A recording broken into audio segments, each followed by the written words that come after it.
ಆಡ್ಸೋನು ಮೇಲೆ ಕುಂತವನು ನಮ್ಗೆ ನಿಮಗೆ ಯಾಕೆ ಟೆನ್ಸನ್ನು ಗೊಂಬೆ ಆಡ್ಸೋನು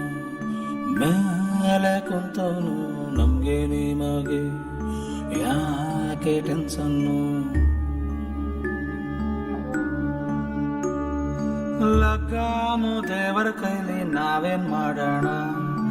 ಎಲ್ಲಾರು ಮುಖ ಮುಚ್ಕೊಂಡ್ ಡ್ರಾಮ ಆಡೋಣ ಗೊಂಬೆ ಆಡ್ಸೋನು ಮೇಲೆ ಕುಂತವನು ನಮ್ಗೆ ನಿಮಗೆ ಯಾಕೆ ಟೆನ್ಸನ್ನು ಒಂದು ಎಡಗಾಲು ಒಂದು ಬಲಗಾಲು ಒಮ್ಮೆ